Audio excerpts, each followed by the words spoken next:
待って、お前ちょっとかっこいい人になってる。あのロマネもリニューアルオープン。拡大移転おめでとうございます。ローランドのホストクラブが歌舞伎町でさらに勢力を拡大してリニューアル。しかしその門出は新人だらけの頼りないものだった。健三、空き缶2個あるでしょ、あれ空いてるわけよ、で使ってないグラスも3つぐらいあるわけよ、それ綺麗って言えると思う、テーブルが。じゃあ気づいたら下げなきゃいけない、まずね。お前トイレ待ちしてさ、そのまま、お客様席にご案内したじゃん、でその後なんで抜けた？誰もが新人だったことがある。だけどこの日はベテランまでも痛恨のミス。やばい、止まった。やばい、マジやばい、マジやばい、マジやばい、マジやばい、マジやばい、マジやばい、マジやばい、マジやばい、マジやばい。もう出されへんの。だいぶまずいですけどね。あってはならないことですね、お客様に対して。取んないで。ガチやばい。もちろん全て記録して配信します。ザ・クラブシンプルで、王道っていう意味も込めてザ・クラブっていう名前にして。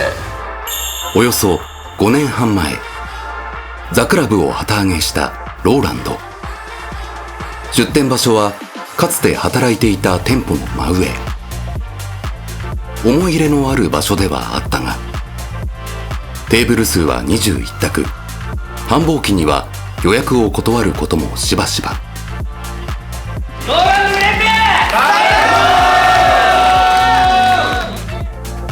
ローランドグループの拡大でついに移転を決意。次なる拠点に選んだのは歌舞伎町のランドマーク風林会館にほど近い超一等地。いやでもしかしここで場所がめちゃくちゃいいですよね。風林会館真横。風林会館真横で、一番大通りって言われる、ここが一番、土地の価格としては高いって言われてるエリアなんで。前のところよりも高い。前のところよりも、もう少しこう中心に近いところなんで、メインフロアになります。5、6坪広くなってますね。多少ってことですよね。多少。今回の拡大移転がそんなに広くなるわけじゃないんですよ。っていうのも、隣の物件が空いた時点で、そこをまた契約して壁を取って大きくするみたいな作業なんで。現在は同じ階に別テナントも入居しているが、空きを待って契約し、さらにフロアを拡大させる予定だという。ここを壊すとどのぐらい広くなるんですか？これの2倍ぐらい。100坪。今は何坪ですか？今は50とかですかね。ほぼ2倍になるわけだ。新生ザクラブの内装は変化でいうとモニターつけたってところかな。電光モニター、シックでも取り入れてたんですけど、このモニターをね、おはようございます、つけてたんで。トイレはトイレさ、一回ちょっとさ、赤にしよう。トイレ赤ですか？非日常感はあるな。壁が一緒なんで、俺だったらこんな素材使わないですよ。だから調光でちょっとなんか高級感のある色を。ブチ、赤なんか SM クラブっぽいんだよね。なんか青とかどう？これもなんか幸福な色にしますか？じゃあ黄色にする。このぐらいだったらね。ここはディズニーランドより高いお金を払う空間。ルリー、ちょっと来い。ちょっと女の子みたいな子なんで、ちょっと一回さ、ちょっとお客様用トイレさ、座ってみて。わかりました。てかこの色どう思う？どう？怖いんですけど。怖い。怖いんですけど。一回座って、そこ座ってみて。どう感覚？いや落ち着けないです。マジ？落ち着けないですよ。落ち着けねえか。なるほど。紫すっか。紫。こっちの方が。紫の方がいいね。ホストクラブのトイレは紫でいこう。紫が好ましい様子。ローランドの右腕ユウシも大阪店での締め日営業後、夜通し車移動。今着いたところ、暑いなここ。いやー、ついに始まるよ。孫さん見てください、これ。この気泡。あ、これあれだ、お水じゃないんだ。そう、水じゃないんですよ。あーこれね、パッと見多分分かんないじゃないですか。全く分からない。分かんないですけど、意外と今まあ直すんですけど、こういうところとか、例えばこことかまあぶっちゃけ、まあ、大丈夫なんですけど、こうやっぱね、こことかでも嫌ですもん。ホストクラブ来てこういうのが見えちゃったら。なるほど、ちょっと現実性になっちゃう。そう内装工事にもめっぽう厳しいが、どうしても指示にタイムラグができてしまう。それでもオープン営業は待ったなし。これ入れたらあともう数ヶ月じゃないですか、数ヶ月だけこの内装、数ヶ月後にまた内装入れるってこと。また内装だからもう全部ぶっ壊します。おあと、これちょっと BGM 鳴らしてくんない？ BGM。ユウシはとにかく細かい。あ、オッケーオッケーオッケーオッケーオッケ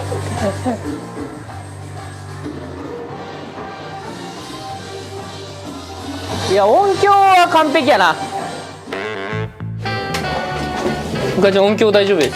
なりました。よかった。大丈夫か。大丈夫ですね。これ調光大丈夫ですか？おお、なんか怪しいなこの店。というのも2人にはトラウマがあった。それは絶対にならない BGM との戦い。で、音楽流して。音楽なんで10分間に合わねえじゃん。いや待って、流れてね。いや、これじゃ流れるから今。流れない、こっちで流れてるもん。うわ、最悪だなこれ。そして今年2月、大阪店オープン時も俺 BGM ならないことある？そんなおもろい展開起こる？さすがになるよね。お客さん入るよ。対応してるの今曲。今何が起こったの？読み込みができない。オープンの時は確実にならない様子。今回はもうどこ上げ足取られても取るとこないぐらい完璧な営業しようっていうのをテーマにな、どこ上げ足取られても取るとこないぐらい完璧な営業しようっていうのをテーマに、こういう気合の入ったコメントをすると毎回ろくな結末にならないのだが、嫌な予感その1。研修を終えたてほやほやのクセ強新人たち。本店に配属されたクセ強は、あれ前大阪でお会いしませんでしたか？あ、大阪いました。東京に移動されたんですか？あ、そうです。東京本店になります。この男は失礼します。はい、どうぞ。はい。お願いします。自分の中でやっぱり考えてるのが、中国の SNS を使って、自分の中でも中国人を収穫できる。北京大学在学中の秀才エイセイ。ちなみに孫さん、もうエイセ大阪研修の時に指名取ったんですよ。シャンパンまで入れたんですよ。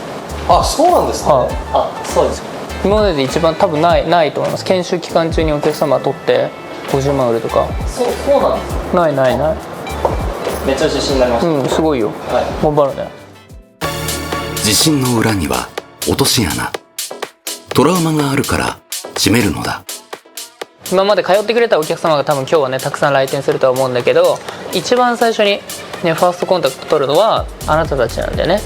だからみんなのレベルがこのお店のレベルになるわけよ。あなたたちが玄関だから OK、だからずっと言ってるけど、自分は入ったばっかりだとかね、未経験だからとかそんなん関係なく、もうこのどんどんチャレンジして、たくさん自分をアピールする。でお客様を楽しませる。